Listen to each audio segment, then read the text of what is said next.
Kira-kira apa yang menyebabkan jumlah kelas menengah di tanah air menurun dan apa dampaknya? Kita bahas malam hari ini bersama Amalia Adininggar, PLT Kepala BPS yang juga Deputi Bidang Ekonomi, Badan Perencanaan Pembangunan Nasional Bappenas. Ada juga yang nanti akan segera bergabung, Deputi 3 Kepala Staf Kepresidenan Edi Priyono, dan sudah bergabung Direktur Eksekutif Center of Economic and Law Studies Elios atau Celios, Bima Yudhistira. Mas Bima, selamat malam. Bu Amalia, selamat malam. Selamat Selamat malam. malam. Saya mau ke Bu Amalia dulu. Bu Amalia, jadi sebenarnya dimaksud kelas menengah versinya BPS ini yang pendapatannya berapa sih, Bu? Jadi kalau kita ikut definisinya Bank Dunia, itu yang namanya kelas menengah kan kira-kira 3,5 sampai 17 kali di atas garis kemiskinan. Jadi kalau kita konversi dengan garis kemiskinan yang kita gunakan di BPS untuk tahun 2024 bulan Maret, itu sekitar 582.000 ya garis kemiskinan. Jadi kalau kita konversi kira-kira antara 2 sampai 10 juta pendapatannya. Oke, itu yang kategori kelas menengah ya, Bu ya. Nah, kalau Iya. gitu, kenapa pertanyaan selanjutnya kelas menengah ini yang sebelumnya melonjak drastis, kini justru menurun drastis juga? Apa sih, Bu, temuan dari BPS? Iya, sebenarnya kalau kita katakan menurun drastis itu mungkin enggak ya. Tetapi kalau dalam tren menurun, iya. Dan kalau kita bandingkan memang mungkin sebelum pandemi COVID-19 dengan yang terakhir 2024 memang kalau waktu sebelum pandemi COVID kan kira-kira ada di 20%-an.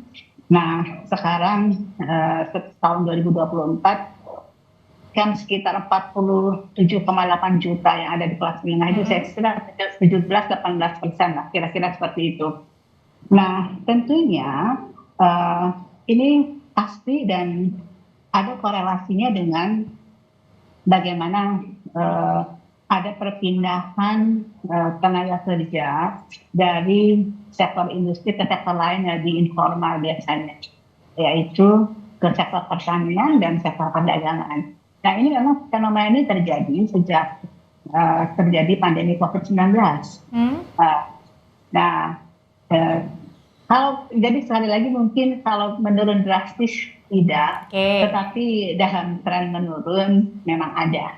Gitu. Nah ini tentunya penciptaan lapangan kerja yang lebih formal, penciptaan lapangan kerja yang lebih berkualitas akan menjadi hal yang penting untuk kita bisa menaikkan kembali kelas menengah di Indonesia, karena memang betul bahwa kelas menengah itu penting buat suatu perekonomian seperti Indonesia. Karena kan kelas menengah itu harus dan bisa menjadi bantalan perekonomian suatu negara karena dia ada big spender, fast spender, dan bisa menahan ataupun menopang konsumsi rumah tangga dari PDB sisi pengeluaran. Tapi gini, tadi kan kalau Bu Amalia bilang kita harusnya memperluas lapangan pekerjaan. Yang menjadi pertanyaan selanjutnya, Mas Bima, betulkah ini penurunan kelas menengah ini terjadi karena justru banyaknya PHK di mana-mana? Ya, ini yang menjadi salah satu pertanyaan besarnya kan, kita bisa lihat program-program infrastruktur. Setiap tahun ada 400 triliun rupiah, itu belum termasuk penugasan kepada BUMN. Kemudian juga ada program hilirisasi yang cukup masif, ada juga program seperti food estate. Jadi artinya program-program pemerintah ini menjadi salah satu pertanyaan, kenapa dia tidak mampu menciptakan lapangan kerja, khususnya mendorong sinergi antara pembukaan di pertanian, kemudian di industri pengolahan, dan juga program-program yang berkaitan dengan digitalisasi. Kita juga perlu melihat bahwa digitalisasi yang ada di Indonesia hari ini kualitasnya sepertinya banyak menciptakan informal yang justru menjadi kelas prekariat baru. Jadi kelas-kelas yang kemudian rentan, jaring pengaman sosial yang mereka tidak dapat, kepastian karirnya juga susah, apalagi bicara soal upah. Nah, jadi ekonomi yang baik memang ekonomi yang semakin mengecil kelas informalnya, tenaga kerja informalnya, semakin besar formalnya. Jadi memang harus ada evaluasi. Maksudnya informal berarti itu bisa dikatakan sebagai yang tidak mempunyai penghasilan tetap begitu ya, seperti freelancer gitu? Ya, salah satunya. Tapi kita bisa melihat bahwa yang informal memang ada. Influencer itu juga gajinya besar. Di suatu waktu dia bisa disebut sebagai sektor yang informal. Artinya kontrak kerjanya, jam kerjanya bisa jadi lebih fleksibel dibandingkan pekerja yang ada di kantor atau di pabrik misalnya. Tapi di sisi yang lain yang fakta ditemukan bahwa kelas informal atau pekerja informal yang banyak ini banyak sekali di sektor yang pendapatannya rendah. Oke. Pedagang UMKM ya, sebagian besar adalah usaha mikro. Nah, satu lagi di antara itu yang kita sebut sebagai bekerja, itu kan ada angkatan kerja yang pengangguran. Nah, sekarang yang pengangguran ini harus dispesifikkan lagi, masalah utamanya adalah pengangguran usia muda. Kemudian ada lagi yang sudah dapat ijazah, tapi kemudian menjadi hopeless of job. Dia kemana-mana susah mencari pekerjaan. Oke. Ya, jadi banyak sekali faktornya. Mungkin pabriknya sedang tidak buka lowongan kerja, sedang gulung tikar. Tapi yang menjadi pertanyaan besar nih, kalau sudah ada fakta bahwa kelas menengah ini memang menjadi bagian penting dan sekarang sedang ada pressure, tekanan, ini apa yang harus dilakukan Nah, dalam jangka waktu pendek untuk membalik kondisi itu? Nah, kalau saya gitu, pikir, Mas Bima, ya, bentar. Kalau gitu saya langsung tanya aja ya, karena Pak Edi sudah bergabung menyambung dengan pertanyaannya Mas Bima, apa yang harus dilakukan dalam jangka waktu yang terdekat nih, kalau gitu dari pandangannya Deputi 3 Kepala Staf Kepresidenan, Pak Edi? Kalau kami kan bukan apa yang harus ya, itu Mas Bima lah nanti yang gini ya, yang kasih saran. Kalau masih ada saran lain jangan. Tapi gini, saya mau bilang bahwa meskipun tidak disebut sebagai spesifik program untuk kelas menengah, sebenarnya ada dan cukup banyak program-program yang juga menyasar kelas menengah. Ya, saya kasih contoh misalkan pas zaman COVID itu kan kita ada bantuan subsidi upah. Bantuan subsidi upah untuk orang yang upahnya maksimal 3,5 juta, tetapi datanya basisnya kan keanggotaan atau kepesertaan di dalam BPJS Ketenagakerjaan, sehingga kita bisa anggap itu sebagai bagian dari sektor formal dan itu masuk dalam kategori kelas menengah. Kemudian sampai sekarang masih ada program Kartu Prakerja. Kartu Prakerja memang inklusif, tetapi kalau kita lihat dia itu kan ada program reskilling, artinya bisa diikuti oleh orang yang sudah bekerja. Jadi yang masuk kelas menengah juga bisa masuk di situ. Dan itu kelihatan nanti kalau dilihat dari distribusi peserta Kartu Prakerja, itu banyak yang berasal dari kelas menengah. Kemudian program rumah bersubsidi. Sekali lagi meskipun tidak secara spesifik dinyatakan sebagai program untuk kelas menengah, itu kan maksimal kan 7 juta, penghasilannya kan 7 juta per bulan. Itu juga sebenarnya basically untuk kelas menengah. Tapi masalahnya tawaran yang sudah diberikan oleh pemerintah ini nampaknya belum efektif. Malahan ini menjadi turun kan, Pak Edi? Ya bukan malahan lah. Ya bukan malahan. Itu artinya mungkin belum cukup. Nah, kalau misalkan ada usulan atau ide pemerintah mesti gimana lagi, makanya tadi saya bilang mungkin ada usulan mesti apa lagi, kita bisa pertimbangkan. Kita terbuka. Kalau dari Bu Amalia sendiri sebenarnya kalau dilihatnya apa sih kebijakan dari pemerintah yang kurang tepat sasaran? Karena kan selama ini kalau dalam paket pengantar sebelumnya juga kan misalnya begitu ketika misalnya menyasar kepada bantuan-bantuan untuk masyarakat yang tidak mampu atau kurang mampu. Nah, pertanyaannya kelas menengahnya gimana nih? Tentunya kan untuk kita bisa menaikkan proporsi kelas menengah, sebenarnya kebijakan yang paling pas adalah menyiapkan atau menyediakan lapangan pekerjaan yang formal, yang berkualitas, yang bisa memberikan pendapatan yang baik untuk masyarakat. Nah, saya tidak mengatakan bahwa kebijakan pemerintah kurang tepat, tetapi kalau saya boleh sampaikan, sebenarnya sudah banyak kebijakan-kebijakan pemerintah yang sudah dilakukan. Tapi ini tentunya perlu proses. Dan ini kan dalam proses pentahapan kita menyusun kebijakan ekonomi yang lebih baik dan lebih baik lagi. Indonesia butuh pertumbuhan ekonomi. Karena pertumbuhan ekonomi yang 5% seperti saat ini yang kita rasakan, sebenarnya buat ekonomi sebesar Indonesia itu belum cukup. Karena pertumbuhan ekonomi pada dasarnya, kalau pertumbuhan ekonominya itu cukup tinggi, itu bisa menciptakan lapangan kerja lebih banyak buat masyarakat. Kita lagi memasuki masa bonus demografi, artinya jumlah usia produktif lagi lebih banyak dibanding usia yang non produktif. Nah, disitulah sebenarnya peranan dari kita semua ini untuk sama-sama kita bisa menciptakan lapangan pekerjaan yang lebih baik, mendorong pertumbuhan ekonomi yang berkualitas supaya kita bisa menciptakan lapangan pekerjaan yang cukup. Jadi Indonesia pada dasarnya membutuhkan pertumbuhan ekonomi lebih tinggi dari 5%. Oke, kalau gitu Sangat membutuhkan. gimana kalau dari pandangannya Pak Edi sendiri, gimana caranya untuk bisa mendorong tadi pertumbuhan ekonomi di satu sisi, misalnya kita juga harus dihadapkan dengan misalnya seperti siap-siap untuk iuran tapera, siap-siap juga untuk asuransi wajib kendaraan bermotor, siap-siap juga akan kenaikan PPN. Ya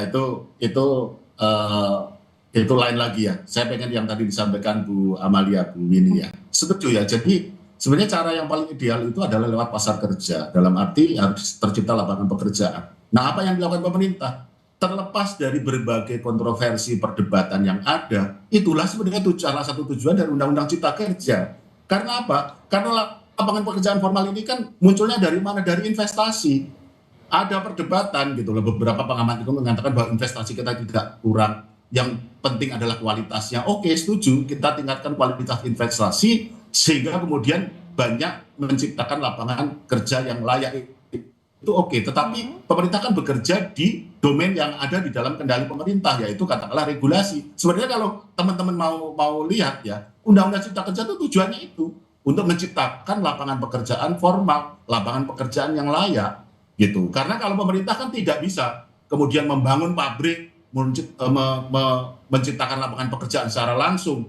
PNS berapa sih lowongan ASN? Jadi kalau kita bilang lapangan pekerjaan yang layak, itu sebenarnya lapangan pekerjaan yang diciptakan oleh sektor swasta. Tugas pemerintah adalah memberikan iklim usaha yang kondusif, sehingga investasi swasta ini bisa tumbuh, antara lain memberikan kepastian regulasi dan sebagainya melalui salah satunya adalah Undang-Undang Cipta Kerja. Kalau dari Mas Bima sendiri setuju kalau kenaikan untuk iklim investasi yang sehat ini menjadi salah satu kunci besar untuk bisa kembali menaikkan kelas menengah, membuka lapangan usaha yang besar atau lapangan pekerjaan yang besar, yang banyak? Ya, 100% setuju, dan iklim usaha yang sehat dimulai dari penurunan tingkat korupsi, kemudian juga iklim usaha terkait dengan kepastian kebijakan pajak. Nah, ini pajak nih jadi salah satu isu besar kan, karena banyak pelaku usaha retail melihat kalau PPN 12%, apa perlu kita membeli barang baku atau stok barang sebanyak itu? Industri pun juga berpikir sama kan, mereka bersiap bahwa tahun depan kelihatannya banyak sekali pungutan-pungutan dan mereka membaca bagaimana postur dari defisit APBN. Jadi kepastian dan iklim usaha itu juga bergantung dari pemerintah. Kemudian kalau tadi disebut bahwa memang ada investasi swasta, pemerintah menyiapkan infrastruktur regulasinya, tapi kita lihat BUMN. Nah, ini kan jadi salah satu isu. BUMN ini kan juga penguasa ekonomi sebenarnya. Kontribusi ekonomi nasionalnya besar juga. Dan itu di bawah kendali pemerintah. Jadi artinya gimana sekarang caranya BUMN ini juga punya kontribusi lebih besar dalam menyerap tenaga kerja, terutama dalam kondisi industri kita mengalami deindustrialisasi prematur.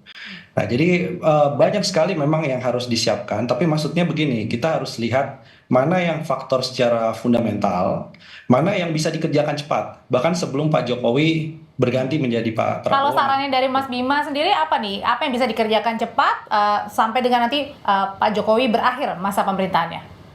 Ya, PPN 12% batalkan dulu, itu pertama. Ya, kedua yang bisa dilakukan adalah geser insentif-insentif untuk industri yang tidak terlalu banyak menyerap tenaga kerja, bahkan merusak lingkungan, bahkan kemudian mengurangi jumlah pekerja di sektor pertanian, perikanan, itu geser ke sektor usaha yang lebih produktif, yang lebih padat karya. Tekstil, pakaian jadi kasih diskon tarif listrik langsung 70%. Di jam-jam yang kemudian beban puncak mereka. Itu yang perlu dilakukan sekarang. Jadi harapannya masih ada waktu sebenarnya untuk bisa melakukan kerangka paket kebijakan yang implementatif lah. Kalau gitu Pak Edi, jika Indonesia ini ingin menjadi negara berpenghasilan tinggi di tahun 2045 begitu, artinya butuh mungkin kurang lebih ya sedikitnya 70% kelas menengah. Nah, dengan situasi yang ada sekarang ini bisa tercapai nggak sih di 2045 ini?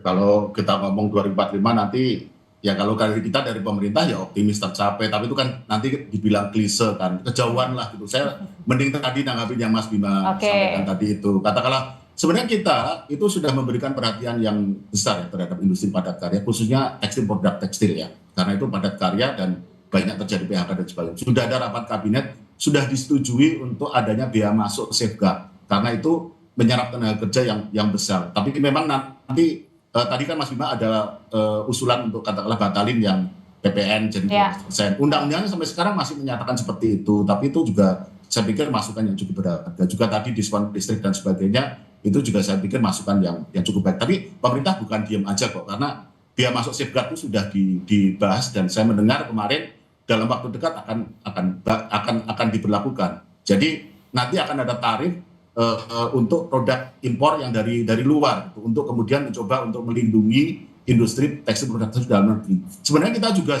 sudah ada usulan untuk biaya masuk anti dumping ya, tapi kan itu harus dibuktikan dulu bahwa ada dumping. Tapi intinya pemerintah sebenarnya sudah melakukan itu, tetapi kita terbuka ya kalau misalkan tadi ada usulan seperti pembatalan PPN, artinya undang-undangnya harus diubah, dan juga untuk misalkan tarif diskon listrik untuk industri padat karya. Secara pribadi saya sangat bisa memahami itu, tapi kan kalau di pemerintah kita harus mengambil keputusan secara kolektif. Akan dibicarakan dan ada mekanisme. Kalau dari BPS sendiri sarannya apa, Bu Amalia? Karena kan kelas-kelas menengah ini bisa jadi sangat terjepit ya, lebih besar pengeluarannya daripada pendapatannya, apalagi mungkin kita juga dihadapkan dengan sandwich generation yang harus juga memenuhi kebutuhan orang tua. Pertama kan tentunya menjaga daya beli masyarakat ini pastinya dikendalikan melalui inflasi yang terkendali.